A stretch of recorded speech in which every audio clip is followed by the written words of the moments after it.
श्री कृष्ण चैतन्य प्रभु नित्यानंद श्री अद्वैत गदाधर शिवासादि गौर भक्त वृंद। हरे कृष्ण कृष्ण कृष्ण हरे हरे, हरे राम राम राम हरे हरे। सर्वाग्रे श्री भगवानेर अभिन्न प्रकाश विग्रह भगवत ज्ञान प्रदाता भगवानेर सेवा अधिकार प्रदानकारी शिल गुरुपाद पद्म गोपीनाथ गौड़ीय मठ प्रतिष्ठानेर प्रतिष्ठाता नित्यलीला प्रविष्टों विष्णुपाद स्तोत्र शत श्री श्रीमद् भक्ति प्रमोद पुरी गोस्वामी ठाकुर परम गुरुपाद पद्म समग्र विश्वे गौड़ीय मठ प्रतिष्ठानेर मूल प्रतिष्ठाता नित्यलीला प्रविष्ट शिल प्रभुपाद भक्ति सिद्धांत सरस्वती गोस्वामी ठाकुर तथा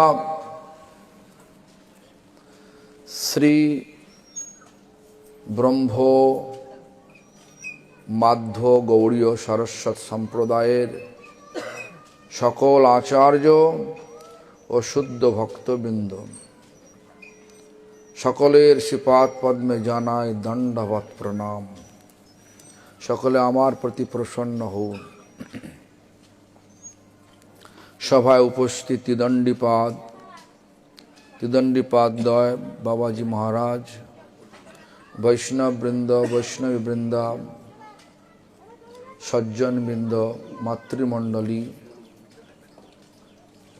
तथा कानपुर ग्रामवासी वृंद सकल के जानाई आमार यथायोग्य सम्भाषण। सकले आमार प्रति प्रसन्न हन। आजकेर आलोच्य विषय हच्छे भगवत कथाई। भगवत कथाय भक्तगणेर जीवन स्वरूप। भगवत माने भगवान, भागवत माने भगवानेर भक्त। तो भगवानेर कथा अनंत कथा।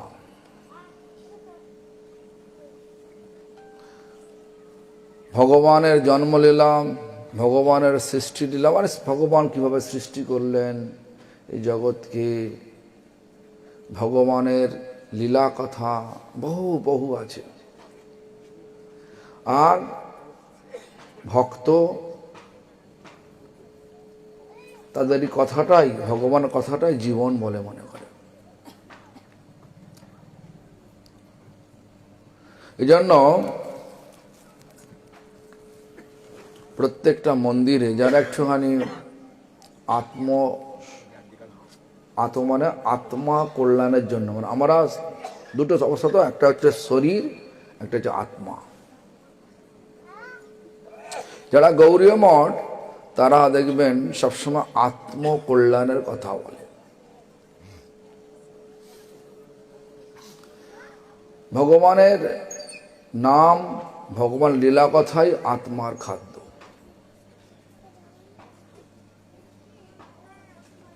দেখুন, আমরা শরীরের খাদ্য নিয়ে সবসময় মজে থাকি। শরীরকে আমরা খাবার দিই, অফুরন্ত খাবার রয়েছে, থাকবার জন্যে মাথায় ছাদ আছে, পড়বার জন্য কাপড় আছে, তথাপি আমাদের কোথায় যেন একটা অভাব রয়েছে, আরো শান্তি নেই। কেন এটা হয়? শরীরটা যদি একটা ঘর মনে করেন, শরীরটা আমার একটা ঘর, ঘরে 24 জন লোক বসে আছে, পঞ্চ ইন্দ্রিয় পঞ্চকর্মেন্দ্রিয় সব আছে না, সব 24 জন আছে। তার মধ্যে আত্মা বলে একজন আছে, বাকি 23 লোককে আমরা খাবার দিচ্ছি। চোখ কিছু দেখতে চাইলো, দেখে নিলাম, চোখের খাবার হয়ে গেল। কান কিছু শুনতে চাইলো, শুনে নিলাম, কানের খাবার হয়ে গেল। প্রত্যেকটা ইন্দ্রিয়ের খাবার আমরা দিচ্ছি, কিন্তু আত্মার খাবার দিচ্ছি না। আত্মা কাঁদছে, খিদে পেয়েছে, কাঁদছে। যদি 24 জন একটা ঘরের লোক বসে থাকে, একজন যদি কাঁদে আমার খিদে পেয়েছে, আমার খাবার দাও, বাকি 23 জন বসে থাকতে পারবে? তেমনি করে একই কারণ, আমাদের শরীরটা যদি ঘর হয়, আমরা 23 জনকে খাওয়াচ্ছি, আত্মা কাঁদছে। যদিও আমাদের মাথার ওপর ছাদ আছে, পরনে কাপড় আছে, অফুরন্ত খাবার আছে, ব্যাংকে টাকাও আছে, সবই আছে, তথাপি কোথায় যেন একটা অভাব আছে, আছে কিনা? এরকম বোধ হয় কিনা? প্রত্যেকেরই হয়। যার অনেক টাকা আছে তারও হয়, যার কিছু নেই তারও হয়। এই জন্য আত্মার খোরাকের কথা গৌড়ীয় মঠ বলে। ভগবানের কথাই, ভগবানের নাম হচ্ছে আত্মার খোরাক। এই জন্য ভক্ত মানে যারা ভগবানকে ভালোবাসেন তারাই ভক্ত। কিরাম ভালোবাসেন? হৃদয়ের অন্তঃকরণ থেকে ভালোবাসেন। এই জন্য ভগবানের কথা হলে তারা সারাদিন বসে থাকেন। এই যে পরীক্ষিত মহারাজের কথা বললেন, পরীক্ষিত মহারাজ 7 দিন ধরে একই জায়গায় বসে, একই স্পোজ মানে একইভাবে বসে, একই জায়গায় একইভাবে বসে 7 দিন পাঠ শুনছেন। 7 দিন 7 রাত খেতেও যায় না। এখন যদি আমরা কথা এখানে চালাই বিকেল 3টে পর্যন্ত, 4টে পর্যন্ত, আমার তো মনে হয় সব পালিয়ে যাবে।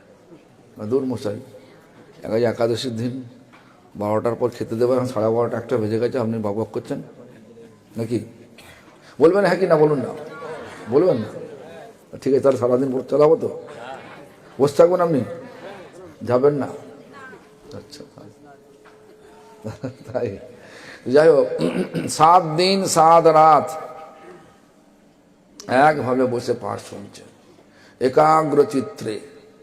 সেখানে কোনো জলও তেষ্টা লাগছে না, খিদেও পাচ্ছে না। জল খাবেন তো? যদি কাল পর্যন্ত হয় জল খাবেন না? সব বলছেন না।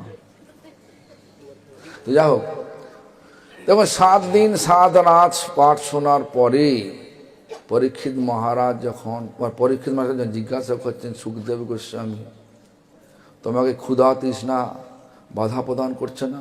এই শব্দটাই আমার গুরুদেব বলতেন, ক্ষুধা তৃষ্ণা তোমাকে বাধা প্রদান করছে না?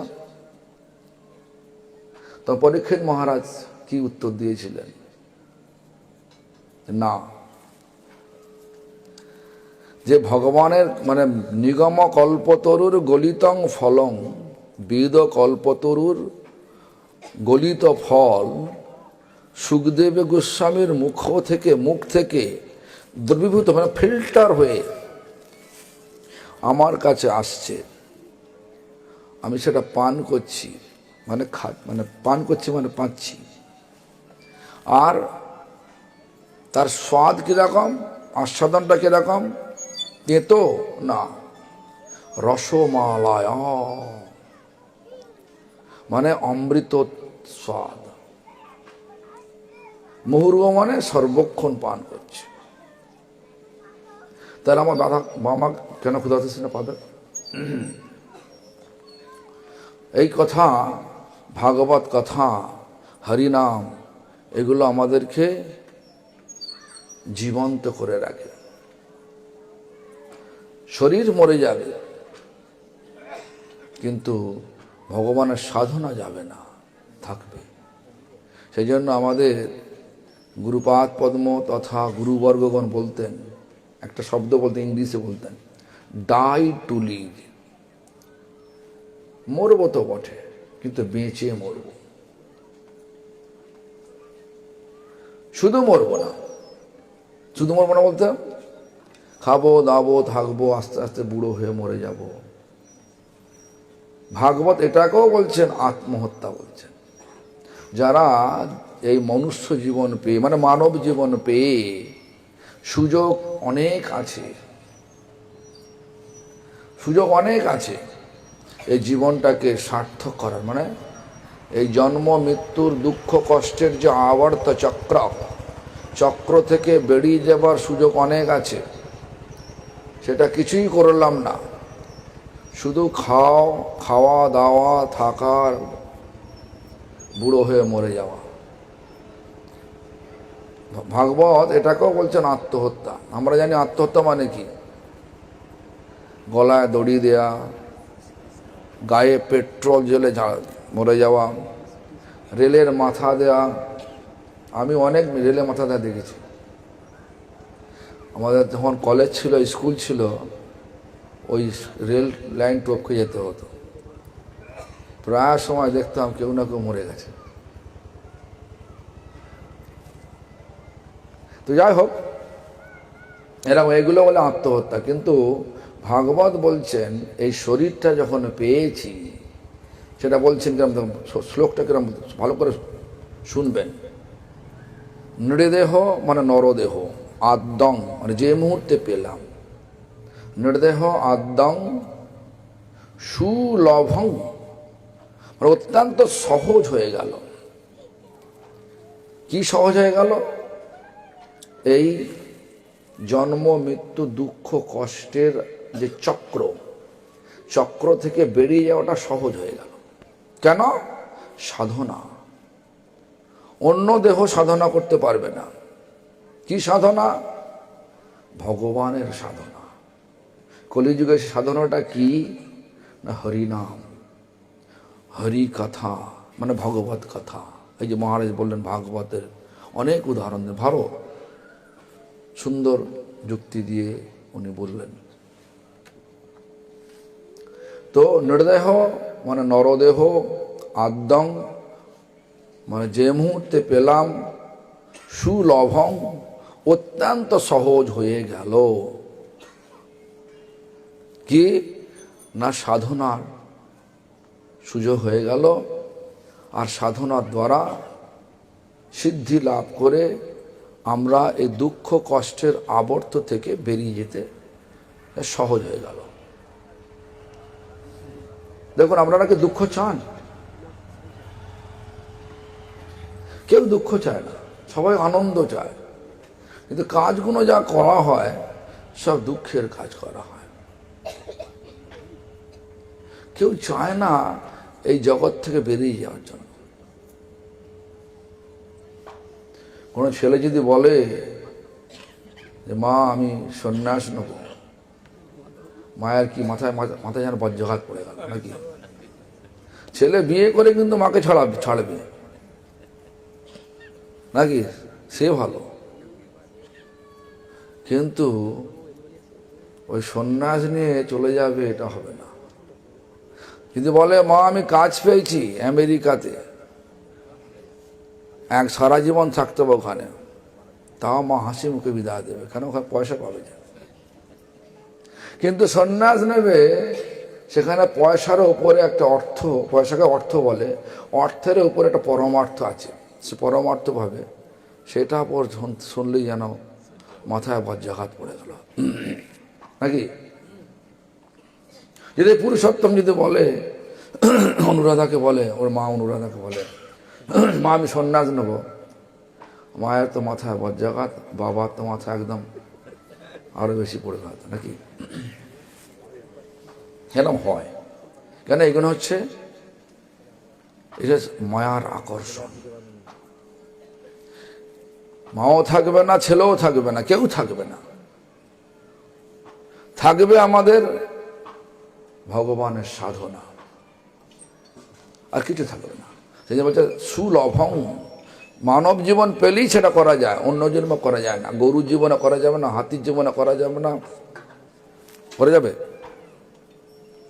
যে কোনো জানোয়ার, বড় বড় জানোয়ার, শক্তিমান জানোয়ার, যতই শক্তি থাকুক, বুদ্ধি নেই, করতে পারবে না। তাই আমাদেরকে একটুখানি ভাবতে হবে। এরপরে কি বলছি, আমি কেন বলছি, সাধারণভাবে মরলেও সেটা মানে আত্মঘাতী হবে, এটা আমি বলছি না, ভাগবত বলছেন, ব্যাসদেব বলছেন ভাগবতে। মানে ব্যাসদেব ভাগবত লিখেছেন বটে, কিন্তু ভাগবত চিরকাল ছিলেন। ভাগবত ভাববেন না যে ভাগবত লিপিবদ্ধ করেছেন ব্যাসদেব, ভাগবত আগে ছিল না, তার আগে ছিল, নিত্যকাল আছে। তাহলে আবার লিখতে হলো কেন? এর পেছনে একটা যুক্তি আছে। এক সময় ফেমিন মানে হচ্ছে দুর্ভিক্ষ হলো। সে দুর্ভিক্ষেতে সমস্ত মুনি ঋষিগণ গৌতম ঋষির আশ্রমে এসে উপস্থিত হলো। ভালো করে শুনুন, গৌতম ঋষির আশ্রমে কেন এলেন? গৌতম ঋষির ভান্ডার আর ক্ষেত, ক্ষেত মানে যেখানে চাষ করা হয়, সম্পূর্ণ সবসময় পরিপূর্ণ থাকবে। লক্ষ্মী দেবীর একটা আশীর্বাদ। সেই জন্য সবাই চলে যায়, দুর্ভিক্ষ যাই হোক, গৌতম ঋষি আশ্রমে আছি, সব আরামেই থাকবো। দুর্ভিক্ষ কেটে গেল, চলে গেল, আর গৌতম ঋষি অনুমতি দিচ্ছে না ঋষিদেরকে যাওয়ার জন্য। কেন? এখনকার দিনে আমরা তো সব মানি না, যার বাড়িতে আছি আমার ইচ্ছাকালে চলে গেলাম, বাড়ির গৃহকর্তার অনুমতি পেলো বা না পেলাম দরকার নেই, নাকি? কিন্তু তখনকার দিনে সেই গৌতম যার যেখানে গেছি তার অনুমতি না পেলে যাওয়া যেত না। তাই গৌতম ঋষি অনুমতি দিচ্ছে না, কেন? অতিথি সেবা করে খুব আনন্দ পাচ্ছেন। আমাদের তো এমন মনে হয় কবে যাবে রে বাবা, আমি বিশ্রাম পাবো নাকি, সেটা আলাদা ব্যাপার। কিন্তু তখনকার দিনে অতিথি সেবা করে খুব আনন্দ পাওয়া যেত, এখনও পাওয়া যায় যদি সেবার মতো করা যায়। তো যখন আমাদের ভাবটা চলে গেছে, সেজন্য ভাবি যে এলো ঠিক আছে, কিন্তু যাবে কবে। তো যাই হোক, মঠে তো গেলে আগে জিজ্ঞেস করে কবে দিন থাকবেন, ক টাকা দেবেন, নাকি? হ্যাঁ, সব সিস্টেম উঠে গেছে, সব কলির প্রভাবে সব চলে যাচ্ছে। যাই হোক, শুনুন ঘটনাটা, শুনুন কি হলো। এবারে ঋষিদের স্বভাব কি এক জায়গায় থাকা? বলুন না, আমাকেও বলুন, থাকতে এখানে মামা বলে তোকে তো কিছু করতে হবে না, এখানেই থাক, হ্যাঁ, খাওয়া দাওয়া জ্বালাবো সব দেবো, থাকবো আমি? থাকবো না, কারণ আমাদের ঘুরে ঘুরে অভ্যাস হয়ে গেছে, ঘোরাই আমাদের কাজ হয়ে গেছে। করুণার বাজারেও ঘুরতে গেছিলাম, মানে ঘুরতে বলতে মানে ঘুরে প্রচারে গেছিলাম, সেখানে অনেক বাধা বিপত্তি, তথাপি প্রচারে যেতেই ভালো লাগলো, চলে গেলাম, বাধা বিপত্তি কাটিয়ে আর ফিরে এলাম। আবার ঘুরছি, কোভিডটা বলছে 50 জন, এখানে কি বল টিএমসি নেতা বসে আছে সুশোভন, সে বলছে 50 জনের বেশি যাওয়া যাবে না। এখানে 50 জন আছেন? কতজন আছে? হ্যাঁ, মাস্ক পরেছে নাকি? তাও পড়েননি, এরম ধরনের সব। তো যাই হোক, তো সমস্ত সন্ন্যাসী মানে সমস্ত ঋষি মুনি তারা মনে মনে চিন্তা করলো, এই গৌতম ঋষির চক্র থেকে বেরোবো কবে? এখন তো ফেমিন কেটে গেছে, মানে দুর্ভিক্ষ কেটে গেছে, বেরোবো কবে?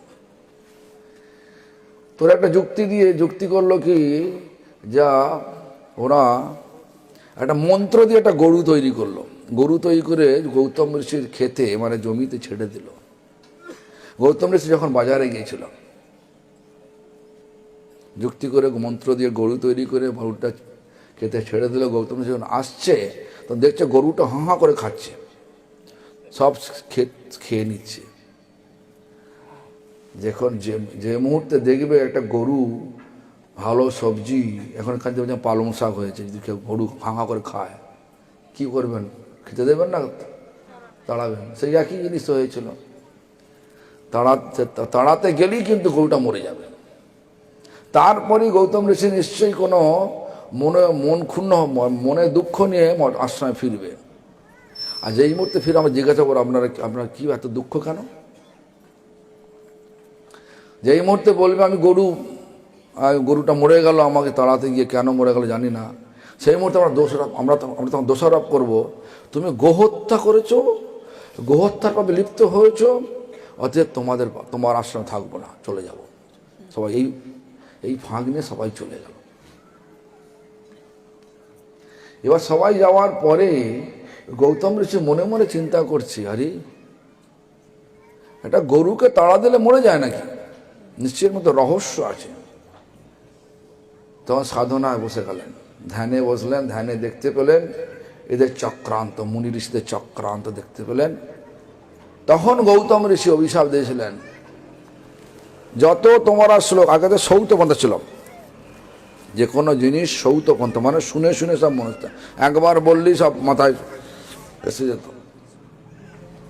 তা তখন ওই গৌতম ঋষি অভিশাপ দিলেন, সব ঋষিরা সব ভুলে যাবে, ওদের মুখে সংস্কৃত উচ্চারণ হবে না।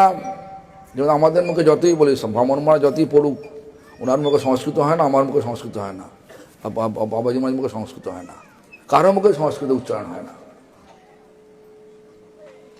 সংস্কৃত উচ্চারণ সাধারণত দক্ষিণ ভারতের লোকেদের মধ্যে একটু হয়। তো গৌতম ঋষি এইভাবে অভিশপ্ত করলেন, সব ভুলে গেল। তারপরে ব্যাসদেব লিখলেন ভগবানের সপ্তাবতার, এইভাবে ভাগবত প্রকট হল। তো যাই হোক, সেই জন্য ব্যাসদেব লিখেছেন, মানে ভগবানের কথা এটা। তবে লিখছেন সুলভং সুদূর্লভং, আমার বলছেন এই মানুষ জীবনটাকে সুদূর্লভ বললেন। কেন? 80 লক্ষ জন্ম ঘুরে ঘুরে, বিভিন্ন রকম জন্ম ঘুরে ঘুরে, যেখানে সাধনা করা যাবে না,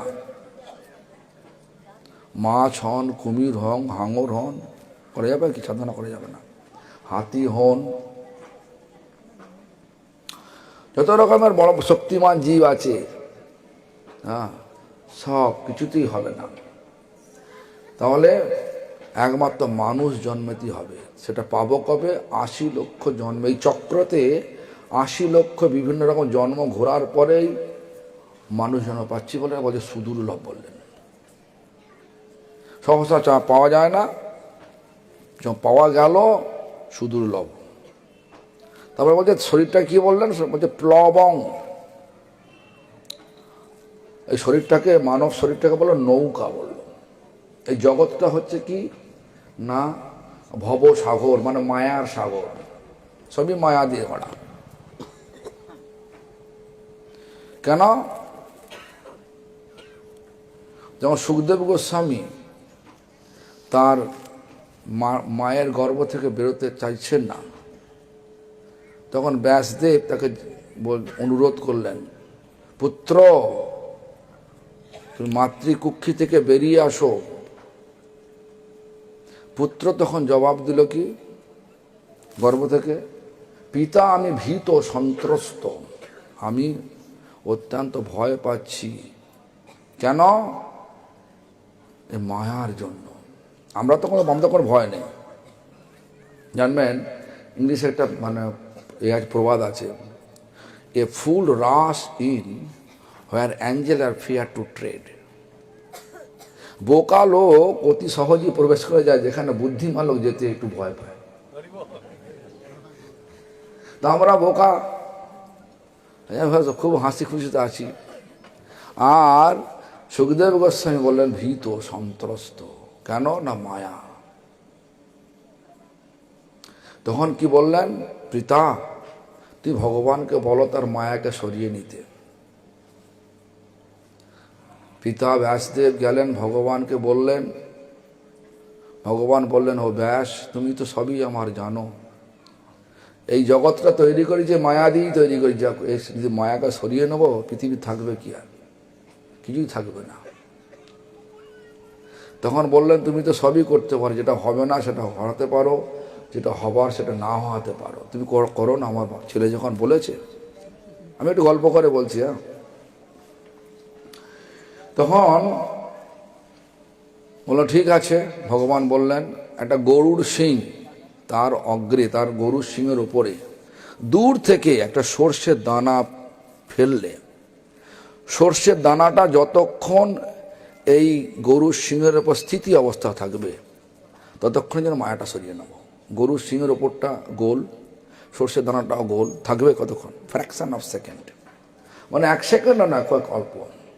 আগুনে হাত দিলে হাত পুড়ে যায়, কিন্তু একটা প্রদীপ জ্বলে যদি হাতটা এরকম করেন, আগুনের শিখা দিয়ে হাতটা নিচ্ছেন কিন্তু হাত পুড়ছে না, এরকম ধরনের একটা। তো যাই হোক, সেই জন্যই আমি বলছি এই জগৎটা মায়া দিয়ে তৈরি। তো যেই মুহূর্তে ভগবান এই বিধান দিলেন, সেই মুহূর্তে সুখদেব গোস্বামী মায়ের কোখ থেকে, মানে গর্ভ থেকে বেরিয়ে দৌড়ালেন, জন্ম হলো। তো যাই হোক, সুদুলম সুলভং সুদুর্লভং বলে প্লবং, এই নৌকা, প্লবং সুকল্পং, এই এই এই যে মানব শরীরটা বলছেন সুকল্প মানে হচ্ছে পারফেক্ট ইঞ্জিনিয়ারিং প্ল্যানিং বোর্ড, সুন্দর যান্ত্রিক যন্ত্র, মানে সুন্দরভাবে ব্যবস্থা করা হয়েছে, যন্ত্র দ্বারা ব্যবস্থা করা হয়েছে এই নৌকাটাকে। খুব শক্ত শক্ত শক্তি সমস্ত নৌকা।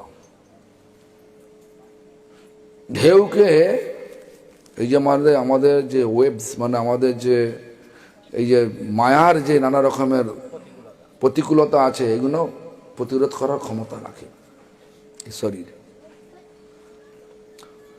এই জন্য বলছে প্লবং সুকল্পং গুরুকর্ণ ধারং।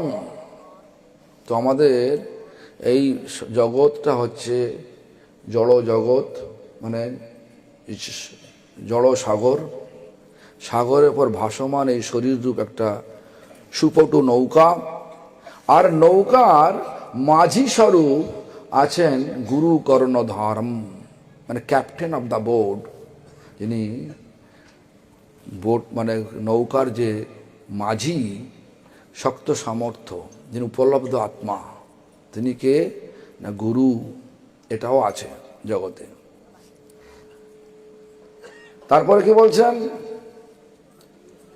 ময়ান, আবার বোট আছে, মানে নৌকা আছে, মাঝি আছে, সবই আছে। যদি হাওয়া যদি উল্টো দিকে বয়, যেদিকে যাও তা উল্টো দিকে বয়, সেই জন্য ভগবান বলছেন ময়ানুকূলে নবসতের উতং, আমার অনুকূল বা আমার কৃপারূপ অনুকূল বায়ু সর্বক্ষণ আমার আছে। যদি একটু 1 পা এগিয়ে যায় ভগবানের কাছে, তখন 100 পা এগিয়ে আসে আমাদের কাছে। সবই আছে। এত কিছু থাকা সত্ত্বেও যদি আমরা এই এই ভবসাগর পার হওয়ার চেষ্টা না করি, সে বলছে নতরেৎস আত্মহা, তাহলে সেও আত্মভোগাতি হলো। তারপর মোটামুটি বোঝা গেল, খাবো দাবো থাকবো, ফুকফাক ঘুরে বেড়াবো, আদম করে মরে যাব, এটা আত্মহত্যা হলো না? বলছে এটাও আত্মহত্যা হলো। কেন? ভগবান আমাদেরকে সুযোগ দিয়েছেন, সুবিধা দিয়েছেন, সে সুবিধার সদ্ব্যবহার করলাম না, এটাও এক প্রকারের আত্মঘাতী। শুধু গলায় দড়ি দেয়া, বিষ খাওয়া, তারপরে টেনে মাথা দেয়া, এইগুলো আত্মহত্যা বলি বটে, এটাও আত্মহত্যা। সেই জন্য মানুষ হয়ে কী করা কর্তব্য? মানুষ হলে ভগবত আরাধনা করা কর্তব্য, যেটা বামন মানুষ বলেছেন কথার মধ্যে, আর ভাগবত বলে দিলেন। সেই জন্য আমাদের করা কর্তব্য, মানে যে কোনো যারা ভক্ত হয়, তার ভগবানের কথাতে ডুবে যায়। কথা যদি ভগবানের কথা যদি সত্যিকারের ভাগবত অনুসারে হয়, এখানে পালা কীর্তনে বিভিন্ন গল্প করে বলে, সেটা আলাদা ব্যাপার, ও একাশা বানিয়ে বানিয়ে বলে। আমার মনে আছে আমি যখন আমার ঠাকুমার সঙ্গে এখানে আসতাম, কালীতলা পাঠ, মানে কী বলে, পালা কীর্তন শুনতে আসতাম। গৌর হরি কয়াল নামে এক গায়ক ছিল, মনে আছে সে গান করছে কিরম ধরনের, বাড়িতে গুরু এসছে, শিষ্য তো মাছ খায়, জানতো অনেক কাছে তো, শিষ্যকে শাসন করে তৈরি করে মন্ত্র দেবে না, মন্ত্র দিয়ে শিষ্যকে কাছে নিয়ে যত পারে পয়সা খিঁচবে, এই জন্য গুরু সব। তো গুরু বাড়িতে এসছে হঠাৎ, সেদিনে গরু শিষ্যের বাড়িতে মাংস হয়েছে, তো বলছে যে তুই এক কাজ কর, সে ঝোলটা দে, মাংস বাদ দে, আলু দে। যখন ছাঁকতে গিয়ে যখন পাতে যখন দিচ্ছে এক টুকরো মাংস আটকে আছে, সেই নিয়ে একটা গল্প আরম্ভ, গান আরম্ভ করে দিল, আসছে যে আসছে দাও বাধা দিও না। আমি নিজে গানে শুনেছি, ও ঠাকুমা আসতো একটা হারিকেন নিয়ে আমাকে নিয়ে আসতেন এই কালীতলা। আমার সেই বাচ্চা সালাম আমার মনে আছে, ছোট্টবেলা কথা, সেই গৌর হরি কয়ালের পালা কীর্তন। তখন তো বুঝতাম না, এখন বুঝছি। কত কত গেঁজাখুরি কথা বলে আমাদের মতো লোককে বোকা বানিয়ে বসিয়ে রাখছো, তাতে উপকার কিছুই হয় না। কানপুর দেখো না, কানপুর গ্রামে কিছু উপকার হয়েছে? এতদিন ধরে হরিকীর্তন হরিসভা হচ্ছে, কি হচ্ছে হরিসভা, হরিকীর্তন হচ্ছে, কিন্তু হরি ভক্ত কজন হয়েছে? আর যদিও হয়েছে সব গোঁজা মিলে হয়েছে। এই জন্য আমাদেরকে একটু ভাবতে হবে, ভগবানের ভগবত কথা ভক্তগণের জীবন স্বরূপ। যেখানে সত্যিকারের ভগবানের কথা হয়, ভক্তগণ সেখানে ডুবে যান। পরীক্ষিত মহারাজ যেন ডুবে গিয়েছিলেন, তেমনি আপনারা সব ডুবুন আর জীবনটাকে ভাগবত কথাময় করে, ভগবানের নামময় করে জীবনটা অতিবাহিত করুন। আর যেমন আমাদের পুরুষোত্তম প্রভু বললেন, হ্যাঁ কি বললেন, একাদশী করবে, অনুরোধ করেছে সকলকে, পঞ্চাশস্য খাবে না, হ্যাঁ ওর মধ্যে পাপ ও পুরুষ ঢুকে আছে, হ্যাঁ তো পাপ পুরুষ খাবে না। আর মহারাজ বললেন যতক্ষণ গরুর গায়ে লোম আছে ততক্ষণ নরকে ভক্তি পা, হ্যাঁ ওরে বাবা অনেক সব শাস্তি ফাস্তি আছে, করে লাভ নেই।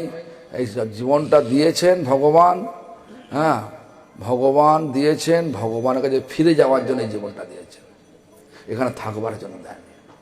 তাই ফিরে যেতে গেলে ভগবান একদম একটা ওষুধ দিলেন, সেই ওষুধটার নাম হচ্ছে হরে কৃষ্ণ মহামন্ত্র জপ করা।